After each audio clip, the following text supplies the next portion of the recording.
patients, by the time they have a diabetic foot, they do have some form of diabetic neuropathy.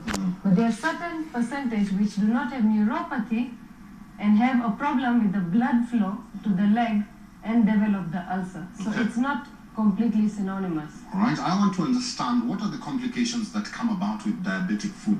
Probably, does it affect the kidney? Does it affect the heart? What does it affect?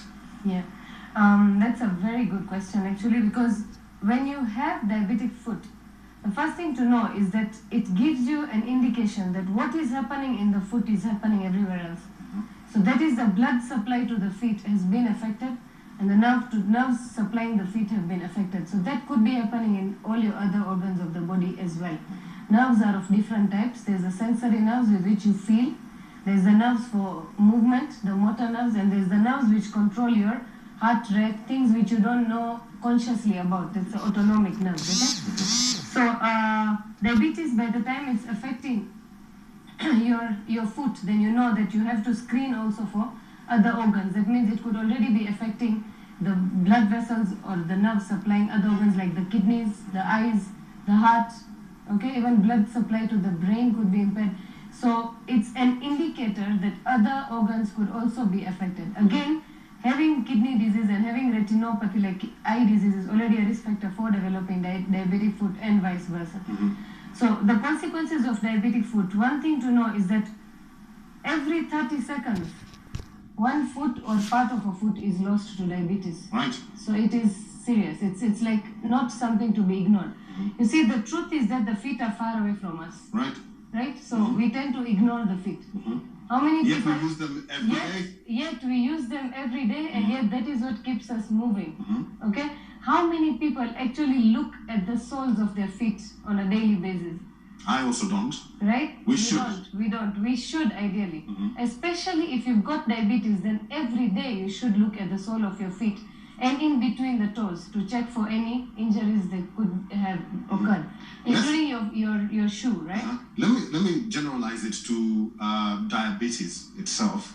What are the most common symptoms of undiagnosed diabetes? So what I'd like to put to the audience is that most of the times undiagnosed diabetes can be symptomless.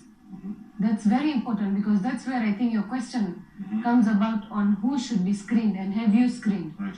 Yeah, so we'll come to that. But basically, if you are looking at the symptoms, then there are some classic symptoms you could get, like excessive urination, frequent urination, feeling excessively thirsty, sometimes even excessively hungry, but at the same time you are losing weight because you're not using that sugar to get energy, so you end up losing weight, feeling tired all the time. Okay, so these are the classic symptoms. Most of the patients, especially with what you call as type 2 diabetes, do not present with the classic symptoms. They actually present with complications. So you could have visual blurring or even reduced vision. So blindness, sometimes it can be the presenting complaint of diabetes. Frequent infections, like frequent vaginal infections for women, or frequent urine infections, even wounds, frequent wounds occurring, you know. Or you could have, for men especially, it's important to know that diabetes can cause sexual dysfunction. So sometimes men come with this complaint presenting with erectile dysfunction or sexual dysfunction as the first complaint. Okay? Or neuropathy, like we said, just numbness, tingling, you know. So diabetes can present in various ways, either in the classic form or with the complications already existing. Does food matter? Of course it does. Does food matter? The reason why I ask that is there are several foods that have been said to cause diabetic foot. So does food matter even for a diabetic patient? Of course it does. Okay, so diabetes is of different types, yeah? So there's type 1, type 2, pregnancy-related, and other specific types. So in most of the types, like type 1 diabetes, is usually not brought about by issues with your feeding or lifestyle. Likewise, pregnancy-related diabetes or other types of diabetes. Right. Yeah?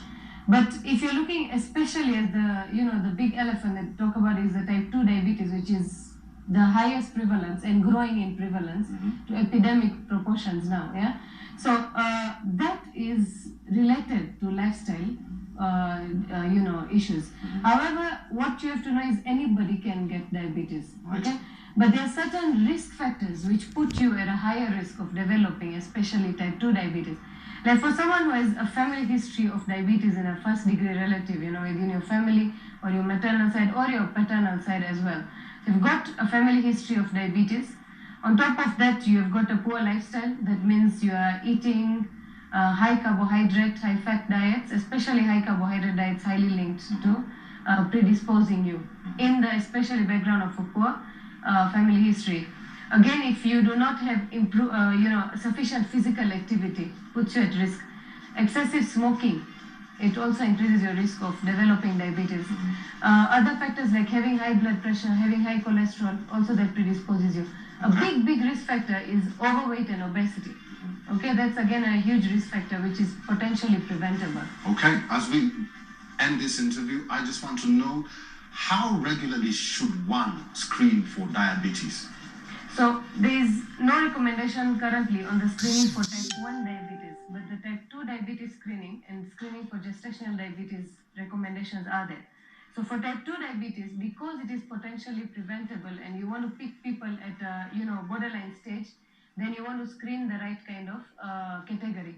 So what is recommended by the American Diabetes Association and most other guidelines as well is that if you have a high BMI, BMI is your weight for height. So that's according to World Health Organization classification of weight, okay? So if you have a weight which is like a BMI of 25 or more, 25 kilogram per meter squared or more, if you are not Asian, and if Asians, the cutoff is even lower, it's at 23. And you have other risk factors like having a family history of diabetes or having high blood pressure, having high cholesterol, not being physically active, then you should ideally, or having had diabetes in a previous pregnancy for women, or having conditions like polycystic ovary in females, then you should get yourself checked. Okay? On a regular basis. You get yourself checked, at least you check yourself, and then if you see that the sugars are not high, or you don't have the risk for, you don't have diabetes or pre-diabetes, then you can get yourself tested every 3 years. Okay? However, if you are anyone above the age of 45 years, should get themselves checked, and then if it is okay, then you get yourself checked every 3 years, according minimum. Minimum. Okay? Yeah. Right. For pregnant women, they should actually get themselves checked for diabetes using a test known as an oral glucose tolerance test for 24 to 28 weeks. This is universal recommendation for all pregnant women. Thank you very much, Dr. Saira Sokwala, a physician and endocrinologist, there, I got it right, for your insights on diabetes. And you really need to get yourself checked and screened, because this